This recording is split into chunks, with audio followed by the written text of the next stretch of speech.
दर्शकों, मैं हूं ऐश्वर्या कपूर और आप देख रहे हैं मेरे साथ पूछता है भारत।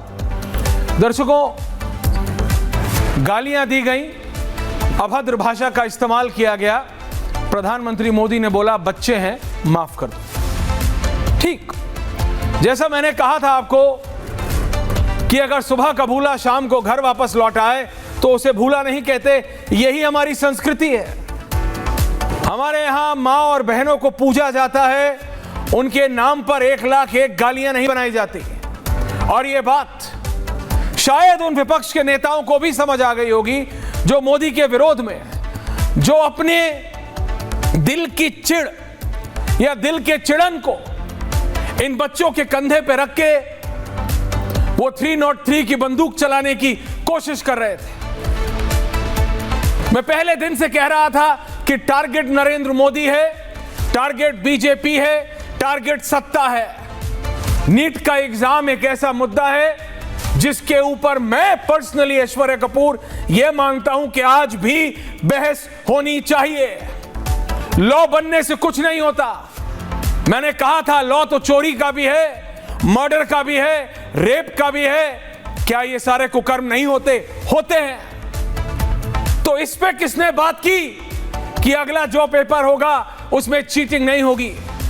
सरकार ने बात की या राहुल गांधी ने बात की? अखिलेश यादव ने बात की या अरविंद केजरीवाल ने बात की? धर्मेंद्र प्रधान बदल दिया, प्रहलाद जोशी ले आए। आप दर्शकों, आप अपने आप से पूछिए, अपने दिल से पूछिए, अगर नाम बदलने से पॉलिसियां बदलती या नाम बदलने से वो सोच बदलती तो क्या बात है? अगर प्रॉब्लम आपको धर्मेंद्र प्रधान पर्सनालिटी से थी तो बात अलग है। पूछता हूं मैं और पूछता है भारत, बहस का मुद्दा क्या था? एग्जाम। बहस का मुद्दा क्या था? चीटिंग नहीं होनी चाहिए, पेपर लीक नहीं होना चाहिए। उस मुद्दे को आपने जनता से जोड़ा, लोगों से जोड़ा, उसको बड़ा बनाने की कोशिश की। सोचा कि एक जन आंदोलन करेंगे, बांग्लादेश नेपाल बनाएंगे, बच्चों से गालियां दिलवाई, अभद्र भाषा का इस्तेमाल करवाया।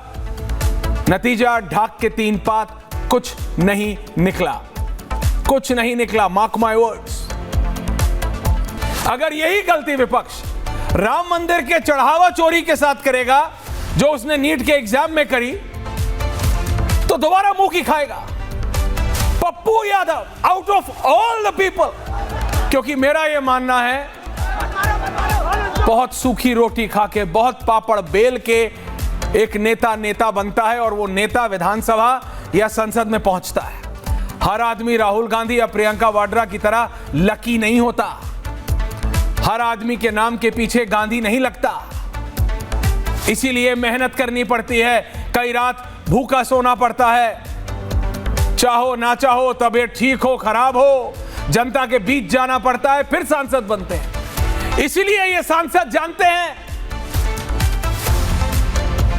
किसी भी पार्टी का वो सांसद हो, वो जानता है कि अगर भगवा पहन के ये ड्रामा जो पप्पू यादव ने किया संसद के गेट नंबर 1, जो पुरानी संसद थी उसके गेट नंबर 1 के सामने, तो इस देश का कोई नागरिक, कोई सनातनी, 140 करोड़ भारतीय उसको बर्दाश्त नहीं करेंगे। इतना ड्रामा करने का मन था तो नेशनल स्कूल ऑफ ड्रामा में चले जाते।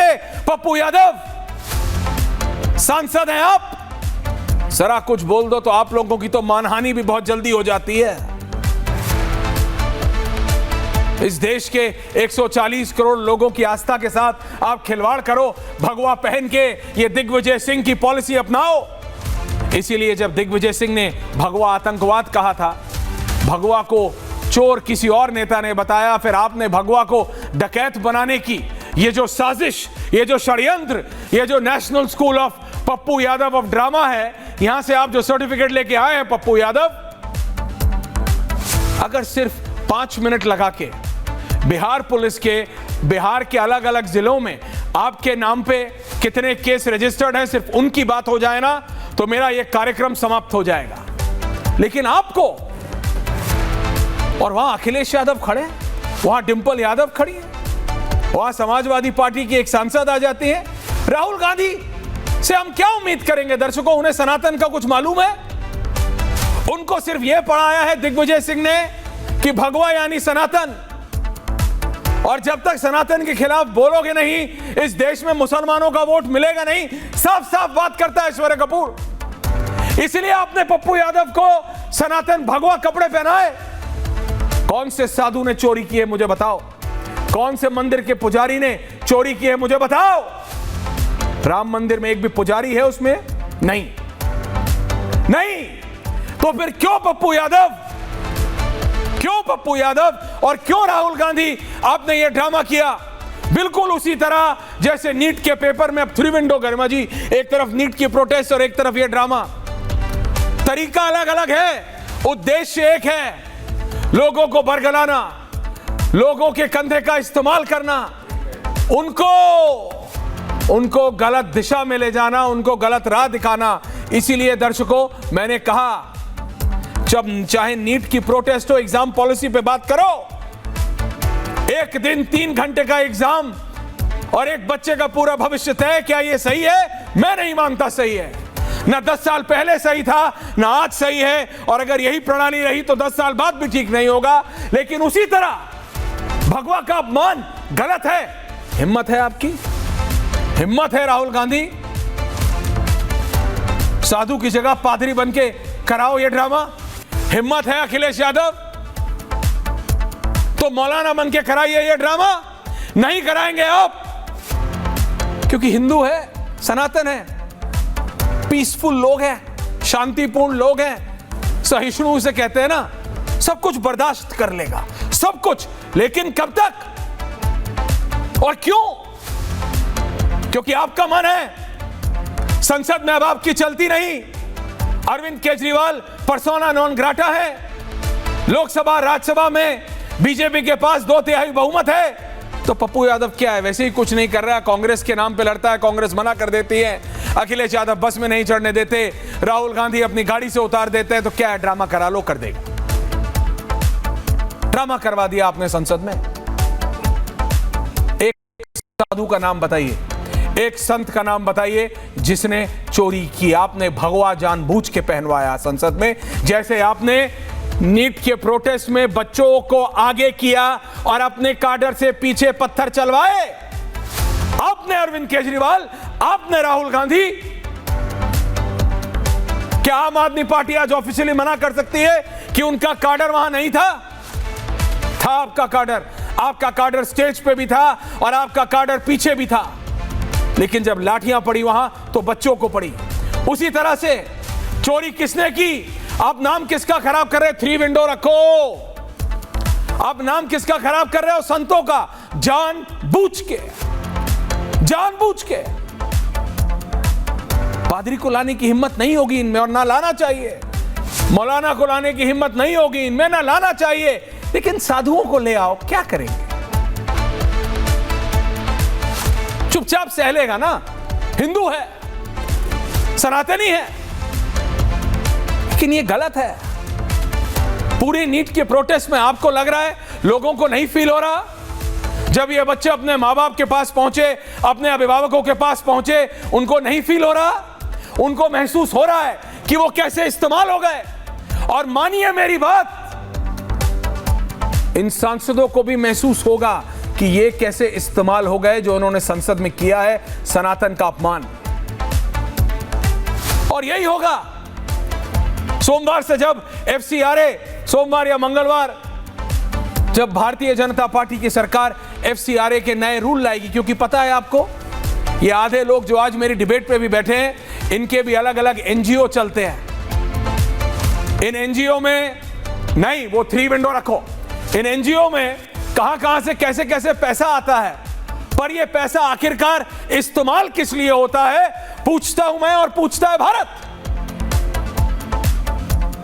मैं बता रहा हूं आपको, महीना भर रुक जाइए, 15 दिन रुक जाइए। इस नीट की प्रोटेस्ट में कितने NGO ने कहां से पैसा डाला, सब निकलेगा बाहर विद प्रूफ। और फिर मैं बताऊंगा ऐश्वर्या कपूर आपको कि उन NGO को जो पैसा आया था, विदेश से, अमेरिका से, यूरोप से। वो आया किस काम के लिए था?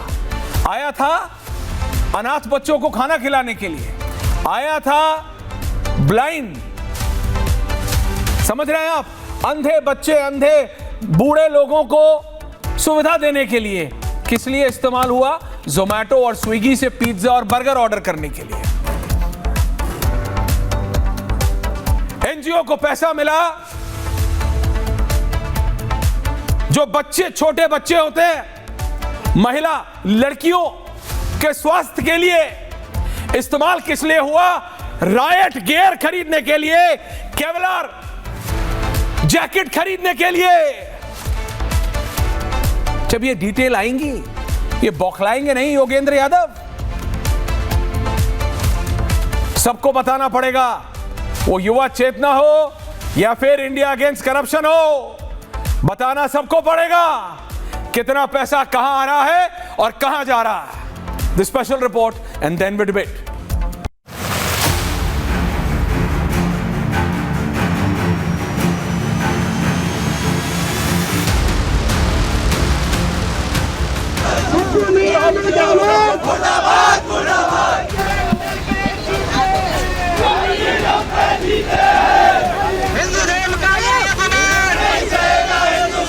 जिन लोगों ने कभी राम जन्मभूमि के मंदिर के निर्माण के लिए 1 रुपया भी नहीं दिया, वो वहाँ पैसे डालने के लिए इकट्ठा। ये भारत की आध्यात्मिकता पर आक्रमण है, ये भारत की श्रद्धाओं पर आक्रमण। साधु संत महात्माओं का, भगवा का, सनातन का, हमारी सांस्कृतिक विरासत का किसी भी तरह से अनादर, ये अशोभनीय है, ये घोर आपत्तिजनक है। वो व्यक्ति भगवा चोले में आकर और वो कह रहा है कि हम भगवान राम के बहुत बड़े भक्त हैं, हम भोले के बहुत बड़े भक्त हैं। जिसका मैं अभी वीडियो देख रहा था, वो सीधे कह रहा था अल्लाह का ही नाम रहेगा, अल्लाह ही सब कुछ है। भगवा पहन करके पूर्णिया के सांसद पप्पू यादव, मर्यादा पुरुषोत्तम भगवान श्री राम, उनका अपमान आप कर दिए। पहले फोटो लगाए थे, इसके बाद आपने जो है तो सपाइयों के चरणों में डाल दिया।